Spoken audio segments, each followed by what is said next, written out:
mual jadi wali mual di ngaranan wali layakunul wali orang anak sepawa al-arif arifan mual dianggap wali sehingganya heula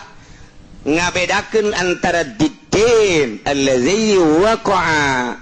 bihima at-tajalli sehingga nyana bisa ngabedakeun bainar rububiyah wal ubudiyah fi mazharin wahid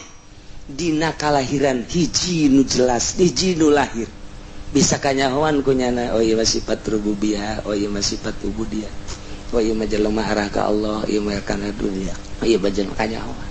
lumpat ka mana bage ku wali mah kanyahoan sebab dirina geus leupas tina urusan-urusan eta tah lamun geus kos kitu silakeun jadi raja cara Sultan Maulana Hasanuddin silakeun jadi raja cara Raden Patah Demak silakan jadi raja cara